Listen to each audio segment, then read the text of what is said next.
বিগত কয়েকদিন ধরে আমাদের পাতারকান্দিতে যে মাদ্রাসার স্টুডেন্টটাকে যেভাবে মারা হয়েছিল, কিভাবে অত্যাচার করা হয়েছিল, এর উপরে আপনারা বিস্তারিত এই ভিডিও থেকে দেখতে পারবেন এবং শুনতেও পারবেন।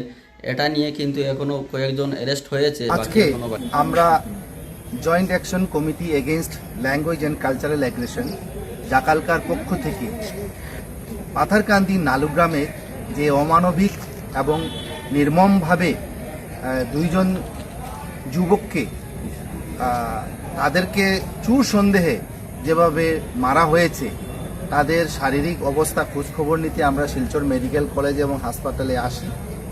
এবং আমরা যখন দেখি, আমরা দেখার পরে এইভাবে আমাদের মনে দুঃখ লেগেছে যে বলার মতো কোনো শব্দ নেই আমার কাছে।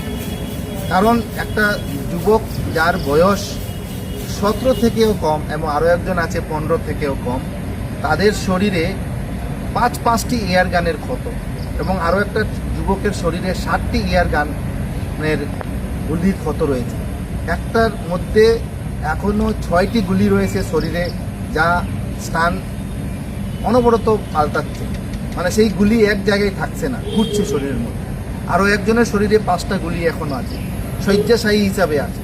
কিন্তু শিলচর মেডিকেল কলেজের কর্তৃপক্ষের কাছে আমরা এই আবদার করার জন্য এসেছি, আমরা প্রিন্সিপালের রুমের বাইরে আছি, ওনার কাছে আমরা এই রিকোয়েস্ট করার জন্য যাতে অতি সত্বর এই অপারেশন পর্বটা শেষ হয়, অপারেশন করে সেই গুলিগুলো যাতে শরীর থেকে বের করা হয়। নইলে মানে এই দুইজন যুবক খুব কাতর অবস্থায় আছে, তারা অসহ্যনীয় তাদের কথাগুলো আমাদের কাছে বলছে যে তাদেরকে মারা হয়েছে, কিন্তু এই বিছানার মধ্যেও তাদের যে দৈনন্দিন জীবন তারা কীভাবে যে যাপন করতেছে এই ব্যথা নিয়ে, এই গুল্লি শরীরের কাছে নিয়ে।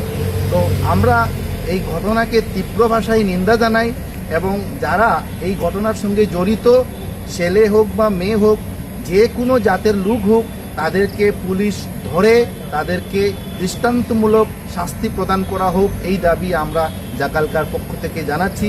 এবং আমরা যারা এখানে এসেছি, আমাদের পক্ষ থেকে যা পরিমাণ সম্ভব কিছু আর্থিক অনুদান তাদেরকে দিয়েছি সাহায্য হিসেবে। সেটা পর্যাপ্ত নয়, ভবিষ্যতেও আমরা আরও চেষ্টা করব, কিন্তু আমাদের দাবি জেলা কর্তৃপক্ষ এবং আমাদের মেডিকেল কর্তৃপক্ষ